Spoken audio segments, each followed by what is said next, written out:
बहुत जोरदार सेक कर खाना है। और अभी नवरात्रि के व्रत भी चालू हो गए, तो तुमने तो 2-2, 5-5 किलो सेक के रख लिया होगा।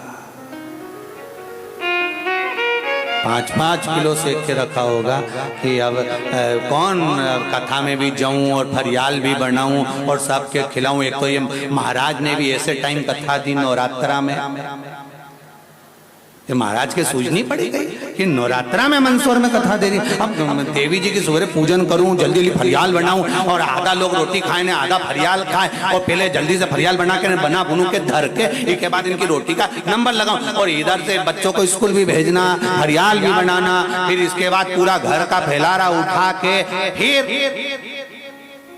और यहाँ भी आने की जल्दी, आगे की जगह ही भरा जाए, कई करूं। तो सहेली को फोन लगा के बोला, तू बैठे तो तेरे पास में रुमाल बिछा लेना। तो सहेली भी बोली, 4 तो पहले से बिछा के रखे और 2 तो कोई उठा के ले गया, नहाने गया था, मुंडा पोंछ के पटक गया है। अब क्या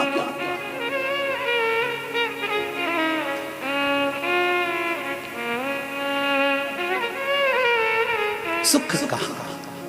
अब कच्चा मूंगफली का दाना, सिका हुआ मूंगफली का दाना में अंतर है। मूंगफली के दाने में सिकाई होती है तो ताप पड़ गई, ताप पड़ गई तो फिर वो शरीर में चक्कर नहीं लाता। कच्चा है और देखो कच्चे दाने के अंदर कोई आया, उसने कहा साहब मेरे को मूंगफली बोना है, तो कहा साहब मेरे पास 5 किलो रखिए।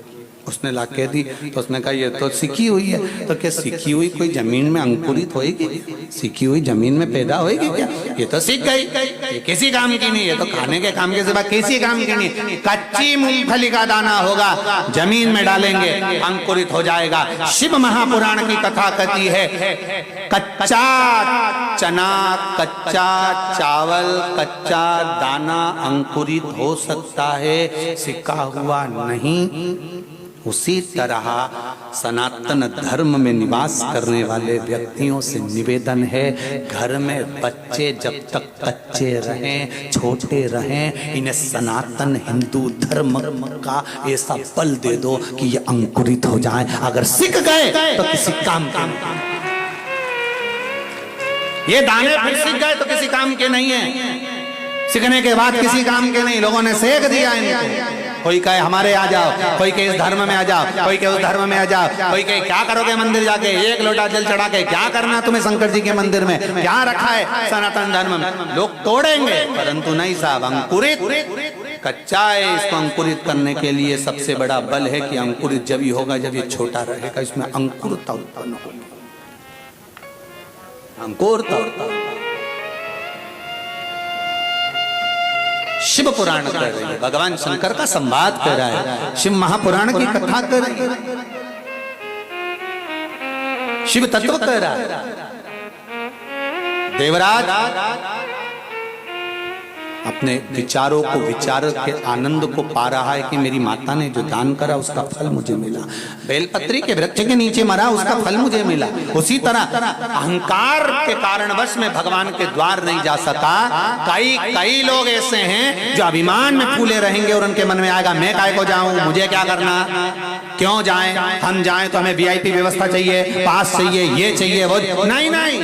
शिव के धाम, शंकर की कथा में शिव के द्वार कोई वीआईपी नहीं है साहब। तुम देख लो, अच्छे से अच्छा पैसे वाला व्यक्ति भी मरता है तो शंकर के यहाँ शमशान में, शंकर जी को तो श्राप लगा कि तू शमशान में रहेगा, शिव जी तो शमशान में रहते हैं। तो आपके यहाँ मंदसौर में कहीं का सेठ जी मरा हो तो उसको क्या डनलप के गद्दे पे ले गए थे? बोलो तो रे, सही में कोई ले गया डनलप के गद्दे पर? और मरे तो 2-4 एसी उनके साथ में एसी अर्थी के आसपास बांध के ले गए थे क्या? नहीं, सेठ जी की गर्मी लगेगी रे, एसी लगा के ले जा। कौन ले जाएगा? कूलर ले गए? नहीं, गरीब भी मरता है तो घास पर जाता है, गरीब भी मरता है तो बाम्बू पर जाता है, गरीब भी मरता है तो बांस पर जाता है, गरीब भी मरता है तो सफेद कपड़े में लपेट कर जाता है। चाहे पूरी जिंदगी कंपनी का माल पहन लो, पर मरने पर कौन सा कफन उड़ाया जाएगा, लिख के चले जाना। रिमांड का पहनोगे कि कौन सा पहनोगे? मरने पर कफन का भी कंपनी नहीं देखी जाती, जाकर कह दो कपड़े वाले से, बस आंख में आंसू भर के कपड़ा दे। दुकान वाला ये भी नहीं पूछेगा, दर्जी तो जब जब पूछता नाप लेता है, ये आस्ते नीति ने कपड़ा। दुकान वाले को तो पूछना ही नहीं होता कि कितनी नाप का, उसके पास नपाया है, तुरंत काटेगा, दे देगा, ले जा, उड़ा देना। तो क्या नाप तो पूछा ही नहीं, कितना लंबा व्यक्ति है जो मरा, जरूरत ही नहीं। हमारे पास नपाया है, पूरा नाप है कि मरा होगा तो कितना लंबा चौड़ा होगा, तो वो सब नपा हुआ है। कितने नापे हुए लोग होंगे, अर्थी को ले गए शमशान, जलाने वाले भी इतने चतुर होते हैं, चिता भी उन बनाते हैं तो पूरी नपी नपाई बनाएंगे, पाँव उधर नहीं जाए, मुंडी इधर नहीं जाए, पूरी लकड़ी पे ऐसा।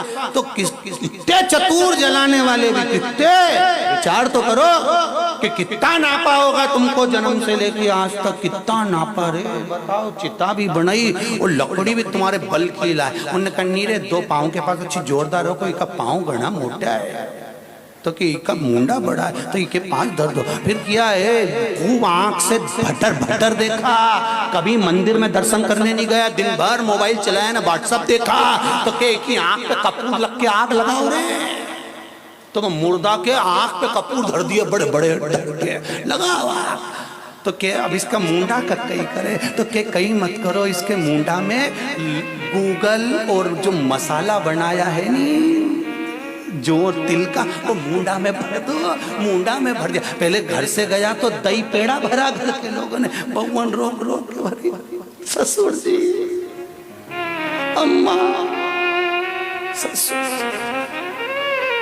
वहां गए तो मुंडा में भर दिया, सारे शरीर में घी लगा दिया, सुला दिया, लकड़ी धर दी, 20 मिनट इंतजार करा, अभी चटकेगा, अभी चटकेगा, क्योंकि सब दुनिया को चटकाता था, अब अभी खुद चटकेगा। इंतजार करा, जब खोपड़िया चटकी, तब समझदार एक देखने वाला चतुर व्यक्ति शमशान में अपने ही परिवार में से कोई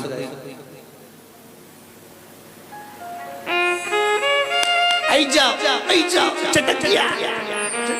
फिर बेटों ने बांस में डंडा में लोटा बांधा, घी भर के ने फेर दिया धर के और फेंका, और तुम लोगों ने कंडा उठा उठा के, लकड़ी उठा उठा के उन्हें दे मारा।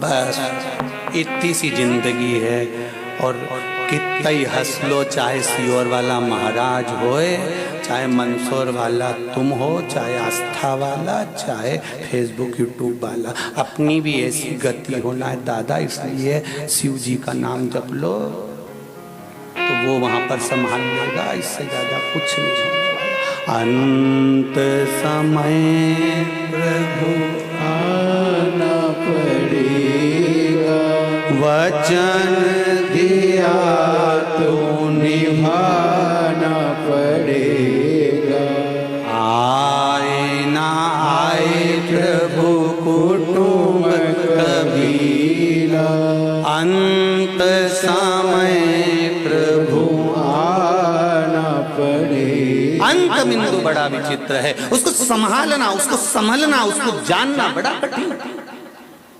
देवराज चले गया, प्राण छूट गए, क्या करा था? पुण्य, बस एक ही पुण्य करा कि भगवत भजन तो नहीं कर पाया, पर बेलपत्र के पेड़ के नीचे प्राण छूटा। सती मैया को समझा,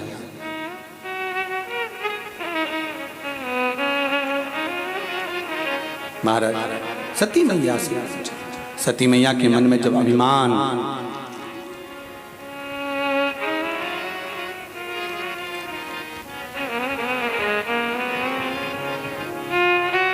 और सती मैया का जब अभिमान सम्मुख में आया और वो अभिमान के कारण भगवान कथा नहीं सुन पाई।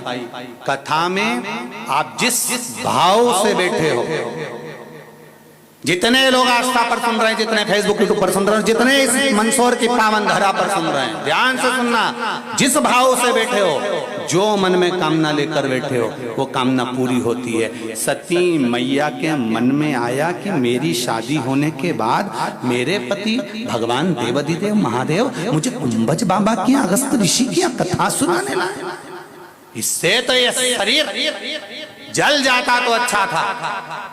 जैसे ही सती मैया के मन में विचार आया, कुंभज बाबा की आंखें खुल गई। कथा बाजते बाजते उनकी दृष्टि सती पर पड़ गई। सती पर ध्यान। शिव जी ने पूछ लिया,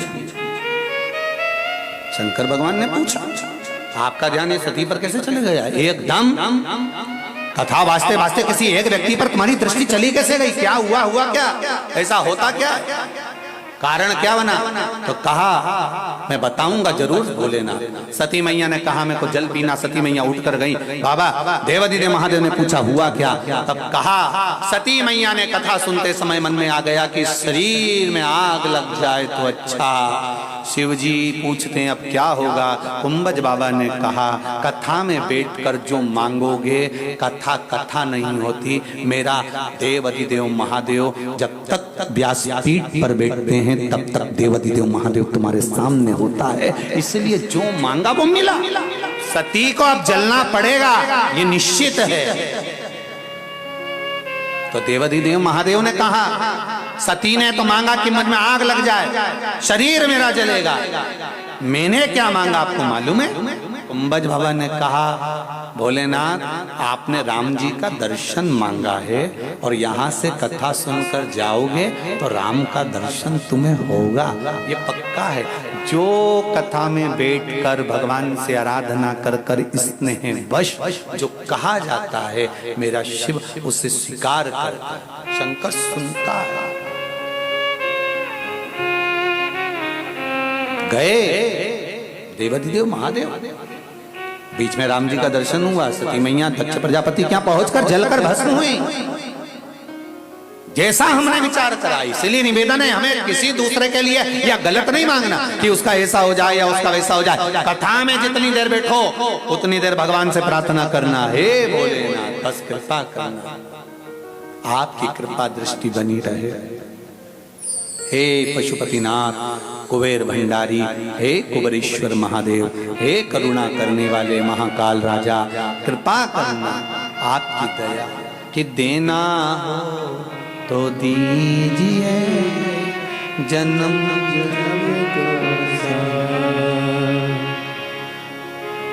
मेरे सिर पर रख दो भोले अपने ये दोनों हाथ, देना हो तो दीजिए जन्म जन्म का साथ, देना हो तो दीजिए जन्म जन्म का साथ। आओ से आनंद से, देना हो तो दीजिए जन्म जन्म का साथ, देना हो तो दीजिए जन्म जन्म का साथ। सिर पर रख दो भोले, मेरे सिर पर रख दो भोले अपने ये दोनों हाथ, देना हो तो दीजिए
तमन्ना यही है, करूं सेवा तेरी दिन रात।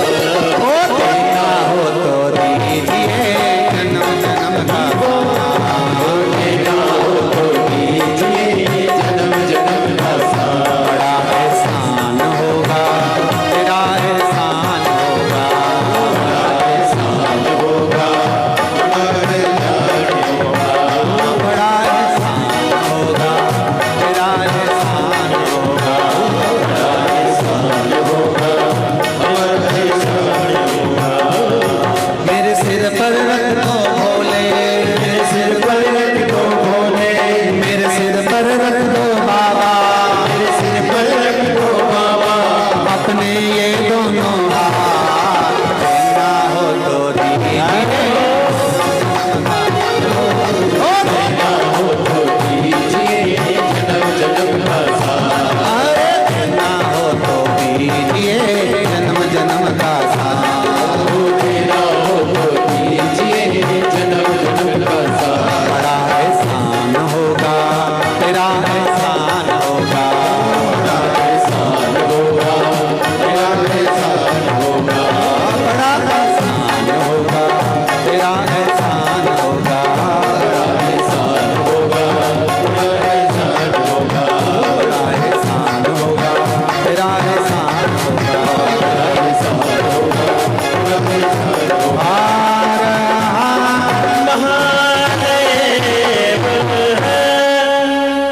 अपने स्थान पर बैठकर भगवान देव देव महादेव का शिव महापुराण के मूल मंत्र स्मरण करते हुए बाबा देव देवी महादेव से माता रानी से प्रार्थना भाव भक्ति के साथ में आनंद के साथ सभी करेंगे।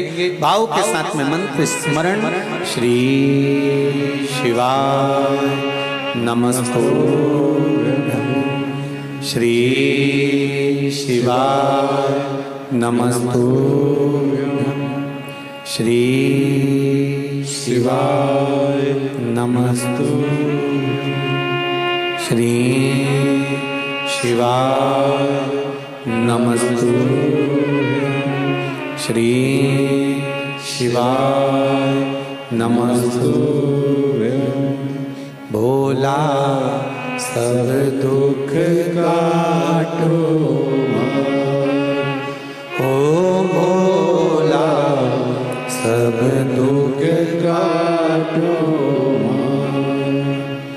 शिव शंकर जपो तेरी माला, भोले बाबा जपो तेरी माला, भोला सब दुख काटो ओ भोला सब दुख काटो। शिव कथा कह रही है। देवराज ब्राह्मण को मुक्त मिला, मोक्ष मिला, भगवान शिव का धाम मिला। आगे वर्णन आता है, बिंदुक की कथा आती है। बिंदुक नाम का ब्राह्मण ये भी गलत कर्म कर गया, चोरी कर कर धन ला रहा था और चोरी कर कर लाया हुआ धन लेकर दीवार से कूद रहा था। कूदते समय भान नहीं हो पाया, पानी में जाकर गिर गया, पानी में गिरा।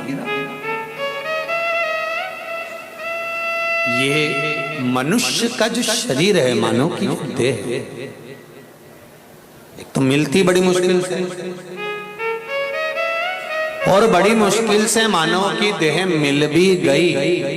मान लो मिल गई, कहीं मांग तुम कर, कहीं भगवान की भक्ति में लग कर, कहीं प्रार्थना कर कर, बड़ी मुश्किल से आखिरी 83,99,999 जन्म निकालने के बाद 84,00,000वें नंबर की योनि है मनुष्य की योनि। कितनी निकल गई इससे पहले? 83,99,999 योनियां निकलने के बाद 84,00,000वें नंबर की योनि है मनुष्य, मानव की।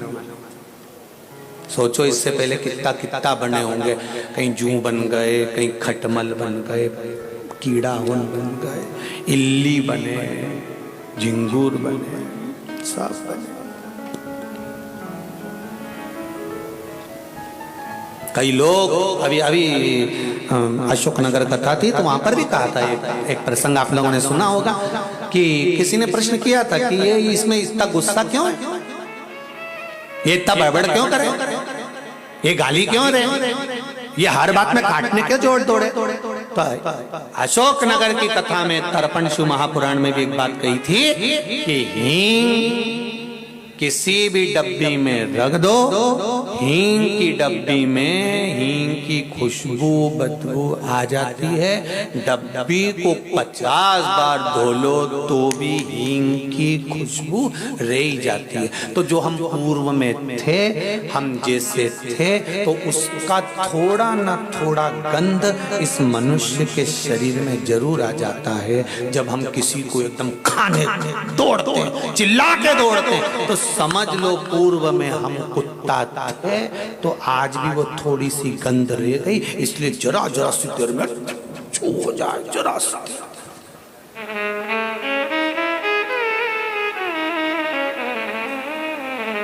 सनातन हिंदू धर्म में होने के बाद भी अगर हम मांसाहार कर रहे हैं, गलत चीज का आहार कर रहे हैं और खूब रोकना चाह रहे तो नहीं जा रहा है, तो समझ लेना पूर्व में कहीं का जानवर था जो इसके अंदर अभी भी हींग की खुशबू रह गई है।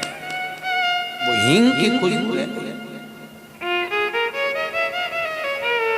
और कहीं कहीं का दिन भर घर में पड़ा रहे, निकले ही नहीं, पक्का लीचा नहीं निकले। तो समझ लो कि पूर्व में ये सांप था, बिल में पड़ा रहता था, तो थोड़ी सी हींग की खुशबू इसके अंदर रह गई, अभी भी रह गई है अंदर, पड़ा नहीं निकलता, बाहर निकले ही नहीं। ये खुशबू ये शरीर में रह गई।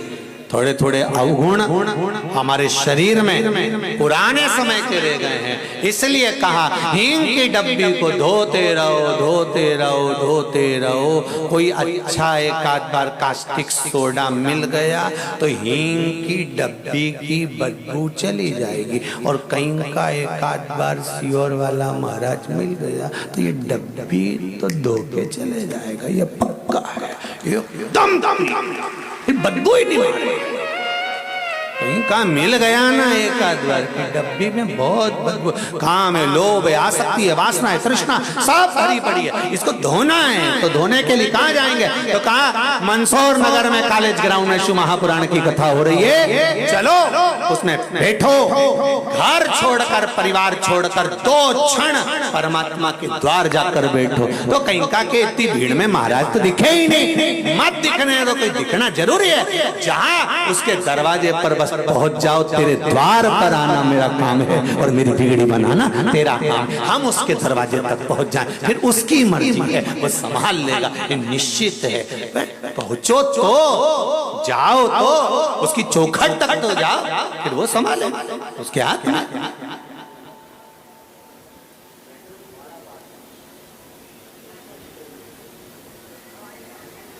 महाराज धन्य है आपकी नवरात्रि की उपासना, ना जाने कितना पुण्य मंदसौर नगर वालों ने करा होगा, तब जाकर ये नवरात्रि में शिव महापुराण की कथा मिली है, शिव और शक्ति का क्रम जानने के तब मिली है।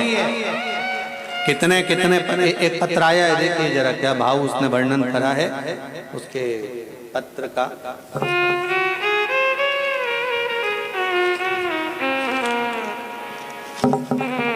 फोटो भी लगाया है महाराज जी। संगीता राकेश पाल पिपल्याना इंदौर से आई है, कहीं बैठी हो तो हाथ हिलाइए। इंदौर से कथा श्रवण करने आई हैं संगीता राकेश पाल, पिपल्याना थाना, इंदौर। मेरे परिवार में शिव की कृपा का क्या बखान करूं गुरुदेव। ससुर जी के पैर की उंगली में घाव हो गया, धीरे धीरे वो घाव पैर में हो गया, पैर से बढ़ता बढ़ता चले गया और वो पैर काटने की नौबत आ गई। डॉक्टरों ने कहा है उंगलियां काटना पड़ेगी, हो सकता है पैर ही कटे, जिसका फोटो लगाया गया है। आप लोग एलईडी पर देख रहे होंगे उस फोटो को। और आस्था चैनल पर देखा। डॉक्टर ने कह दिया इस पेड़ को काटना पड़ेगा, शुगर भी है और ये पेड़ पूरा सड़ चुका है, गल चुका है, और बाबा की कृपा 80 साल की उम्र है उनकी, कैसे कटवाएं पेड़ को। तब किसी ने कहा कि एक बेलपत्री और 1 लोटे पानी का प्रयोग करिए, वो बेलपत्री खिलाओ, जल दो। बाबा की कृपा से गुरुदेव ऑपरेशन की जरूरत नहीं पड़ी और दूसरे पैर का फोटो भेज रही हूँ, पैर ठीक हो गया। ये शिव कृपा है। काटा नहीं गया, उंगली नहीं काटना पड़ी, पैर नहीं काटना पड़ा, ये शिव कृपा, ये शंकर की उदारता, ये शंकर की करुणा। तेरी कृपा बिना न हिले एक भी लेते हैं श्वास, तेरी कृपा से तनु तनु। हम भगवान को केवल धोख लगाने आए कि बाबा ने हमारा सुना, और मेरा विश्वास कहता है, नवरात्रि की कथा का भाव कहता है, जितने आए हो मेरा बाबा क्या देगा ये तो मेरा बाबा ही जानता है, और कैसे देगा ये मेरा बाबा ही जान सकता है। आप आए हो, इतनी दूर पार्किंग में गाड़ी लगाई, पैदल चले, बाबा के धाम पहुंचे हो, तो कुछ तो मेरा बाबा देगा, ये निश्चित है, कुछ तो देगा। शिव कथा कर,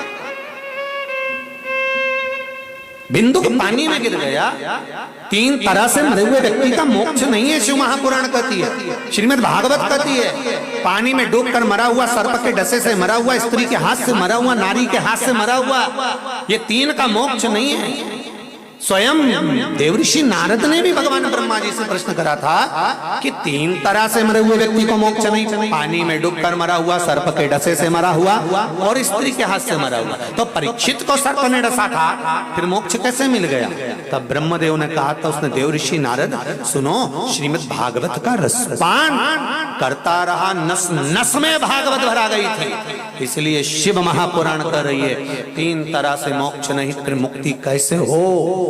इस बिंदु को कैसे मुक्ति मिलेगी जो पानी में डूब कर मरा है? तो मुक्ति का एक साधन है शिव महापुराण। उज्जैन का ऋण मुक्तेश्वर मंदिर के द्वार पर लिखा है, दीवार पर लिखा है कि शंकर की आराधना शिव महापुराण 71 पीढ़ी को तारती है, 7 पीढ़ी नहीं 71। यहाँ जितने बैठे हो, तुम्हारा मायका पक्ष, तुम्हारा ससुराल पक्ष, गर्भ में जो कुंवारी अवस्था में मर गया, गर्भ में जो अधोगति में मर गया, एक पत्र तो आया है, वो पत्र को आप पढ़े सुनेंगे तो बड़ा आश्चर्य करेंगे कि महाराज क्या इतनी जल्दी, अभी कल श्राद्ध पक्ष समाप्त हुआ और क्या बीमारी समाप्त हो सकती है इतनी जल्दी?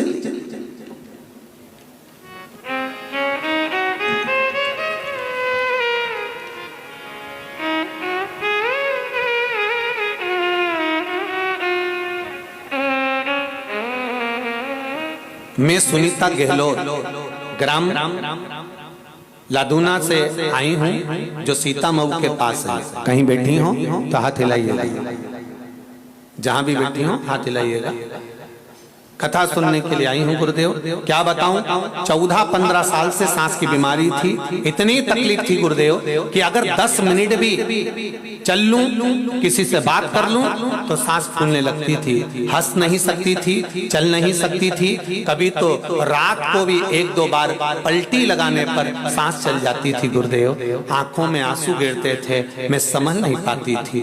श्राद्ध पक्ष की कथा का स्मरण किया गुरुदेव, बाबा की कृपा से अब मैं 2 किलोमीटर भी चल लूं तो 7 दिन में बाबा ने मेरा हाथ पकड़ लिया, मेरी दमे की बीमारी बंद हो गई। ये शिव है। केवल टीवी पर कथा का रस तत्व ग्रहण करा है, केवल टीवी पर, और 1 बेलपत्री और 1 लोटा जल शिव को चढ़ाया, बेलपत्री खाना प्रारंभ करी, शिव ने हाथ पकड़ लिया। ये शंकर है, औघड़ी सहज नहीं है। जहां चलना मुश्किल था, शंकर पे चढ़ा हुआ जल कोई साधारण नहीं होता। एक बेलपत्र शिव पर चढ़ी हुई साधारण नहीं होती। मत खाओ रोज, कम से कम हफ्ते में 1 बार तो खाओ शिव पे चढ़ी हुई बेलपत्र।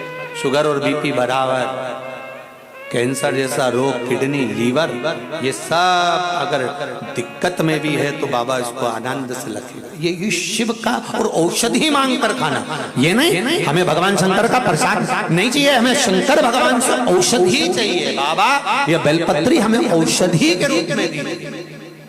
आपका चढ़ा हुआ सामान तो बैरागी, त्यागी, संत, साधु के लिए होता है, हम कैसे खा सकते हैं, पर आपके चढ़ी हुई बेलपत्र औषधि के रूप में चाहिए, औषधि मिलेगी। शिव कथा भगवान शंकर का चरित्र कराए। बिंदु के प्राण छूट गए, चंचुला देवी ने तर्पण आदि क्रिया कर भाव के साथ में महाराज बिंदु के लिए शिव महापुराण की कथा काशी में जो सुनी थी वो जाकर निवेदन कर परम धाम कैलाश में पहुंचकर शिव जी से विनती कर तुमरुका जी के मुख से ये शिव महापुराण की कथा को श्रवण किया है और अपने जीवन का आनंद पाने के लिए तुमरुका बाबा के चरणों में जाकर बैठी है निवेदन करने के लिए। हे बाबा, ये पावन कथा मुझे श्रवण करना है। तुमरुका जी कहते हैं कथा और तुम हाँ, मेरा पति नहीं, मैं बेधव्य हूं। तुमरुका जी ने कहा कथा सुनो, मना नहीं। जब बेधव्य नारी शिव महापुराण की कथा को सुनती है तो पति के लोक को जाती है और अगले जन्म में विधवा नहीं होती।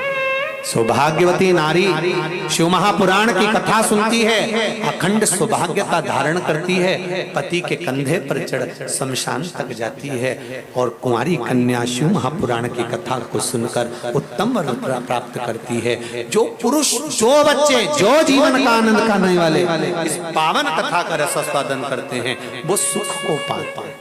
क्या मिलता है शिव महापुराण के बाद, ये तो मंसूर वाले बाद में जानेंगे, और उसका सुख क्या होता है ये जानना अपने जीवन का आनंद है। तुमरुका जी कथा कहे, चंचुला देवी कथा सुनी है। तुमरुका नाम कोई साधारण नाम नहीं है। जिस नारी का गर्भ नहीं ठहरता, सफेद आंकड़े की जड़ का प्रयोग कर तुमरुका जी के नाम से 21 बार घुमाकर कमर में लाल धागे में बांधा जाता है, संतान की प्राप्ति होती है। कई पत्रों का स्मरण आपने करा। भगवान शिव ईश्वर जी और गोरा जी बनकर, गणा और गौर बनकर आ रहे हैं कथा श्रवण करने के लिए। गणा और गौर का, ईश्वर जी और गौरा जी का स्वागत करिए, जोरदार ताली बजाकर स्वागत करें ईश्वर जी और गौरा जी का। भाव भक्ति से जजमान परिवार ईश्वर जी गौरा जी का पूजन करेंगे। उसके बाद में ईश्वर जी गौरा जी पधार रहे हैं, जोरदार ताली बजाएं गणा और गौर के लिए। जजमान परिवार ईश्वर जी गौरा जी का पूजन करेंगे, फिर आरती का क्रम आशीष जी को सूचना देंगे। बड़े भाव से आज कथा 5-10 मिनट लेट हो गई थी क्योंकि आस्था चैनल पर भी थोड़ा सा चल नहीं पा रही थी, तो 2 बजे से 5 बजे तक कथा का क्रम बड़े आनंद के साथ।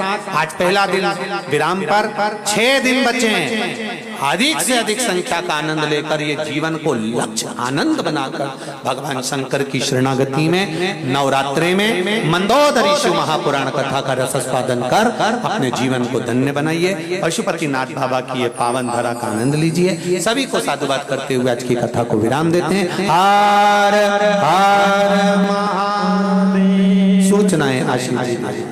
जय जय श्री राधे। सभी भक्तों को हर हर महादेव साधा जैसे की शाह श्री शिवाय नमस्तोभ्यम। 7 दिवसीय सुंदर श्री शिव महापुराण की अलौकिक दिव्य कथा हम सभी पूज्य गुरुदेव के सानिध्य में श्रवण कर रहे हैं। निश्चित ही यह हम सभी का सौभाग्य है। व्यासपीठ को नमन करते हुए हम सबके प्रिय, हम सबके लाडले ठाकुर कल्लू जी महाराज के चरणों में नमन करते हुए, परम सत्य परम आदरणीय विश्वविख्यात पूज्य गुरुदेव के पावन चरणों को नमन करते हुए, संत समाज हमारे बीच में बैठा है, उन सभी विद्वान जन संत ब्राह्मणों के चरणों में नमन करते हुए और आप सभी शिव भक्तों के चरणों में नमन करते हुए सुंदर प्रथम दिवस की कथा हम सभी ने श्रवण करी और सुंदर आरती का आनंद हम सभी लेंगे। जिन भक्तों के नाम मंच से लिए जाएंगे वह अति शीघ्र मंच पे आरती के लिए पधारे। श्री प्रहलाद जी, राम गोपाल जी काबरा, श्री करूलाल जी, राजेश कुमार जी सोनी, श्री मोहन जी झमटमल जी मेघधानी, सूरज प्रकाश जी ठाकुर, नरेंद्र सिंह जी तोमर, श्री हरि जी, महेश जी, शंभू जी, सत्यनारायण जी, शालिक राम जी गर्ग, श्रीमान हिम्मत जी, शांतिलाल जी लोया बड़े ही आदर सम्मान से मंच पे पधारे। इसी बीच में कुछ अतिथिगण हमारे बीच में पधारे हैं। श्री प्रदीप जी गणीपाल बड़े ही आदर सम्मान से मंच पे पधारे। श्री चैन राम जी जैन, श्री सुधीर जी गुप्ता आदरणीय सांसद महोदय मंदसौर क्षेत्र से, आप भी बड़े ही आदर सम्मान से मंच पे पधारे। श्रीमान यशपाल सिंह जी सिसोदिया आदरणीय विधायक साहब मंदसौर से बड़े ही आदर सम्मान से मंच पे पधारे। श्री रमा देवी जी, बंसीलाल जी गुजर नगर पालिका अध्यक्ष बड़े ही आदर सम्मान से मंच पे पधारे। और जो संत भगवान हमारे बीच पे पधारे हैं वह भी बड़े ही आदर सम्मान से मंच पे पधारे। सुंदर आरती का समय हो चुका है, आरती का आनंद हम सभी लेंगे। जय जय श्री राधे, हर हर महादेव, श्री शिवाय नमस्तुभ्यं।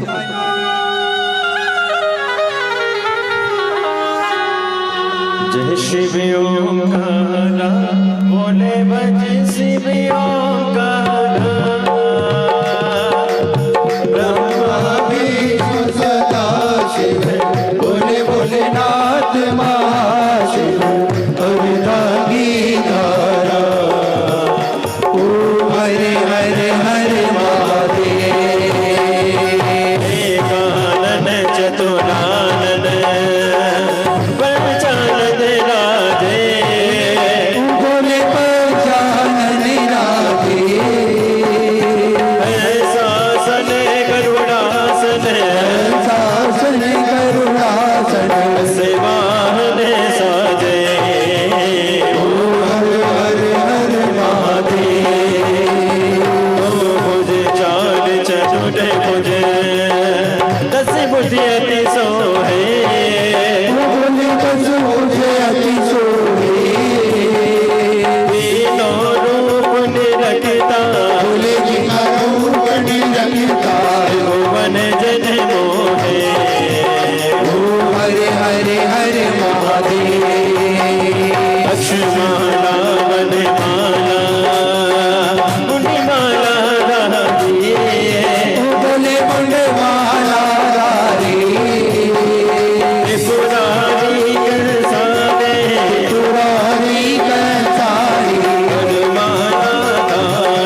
शिवनाथ भगवान की जय, कुबरेश्वर महादेव की जय।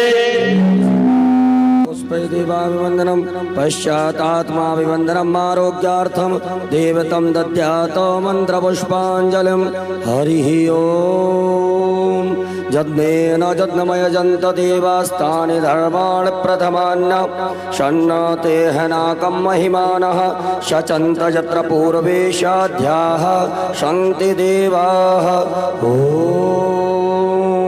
एकदन्ताय विद्महे वक्रतुण्डाय धीमहि तन्नो दन्ती प्रचोदयात् ॐ गणयम्बिकायै च विद्महे कर्मसिद्ध्यै च धीमहि तन्नो गौरी प्रचोदयात् ॐ तत्पुरुषाय विद्महे महादेवाय धीमहि तन्नो रुद्रः प्रचोदयात् नानासुगन्धपुष्पाणि यथा कालोद्भवानि च पुष्पाञ्जलिर्मया दत्त ग्रहाण शिवशंकर सुजसि सुमंगल सुमन लिए बोले भक्त खड़े तेरे द्वार पुष्पांजलि अर्पण करें भोलेनाथ करो स्वीकार श्याम सदास महापुराण चरण कमलेशु वेदोक्त मंत्र पुष्पांजलि श्यामार्पयामि। विश्वनाथ भगवान की जय। हर हर महादेव, हर हर महादेव, हर हर महादेव। जय जय श्री राधे। सभी भक्तों से विनम्र अनुरोध है, सभी माता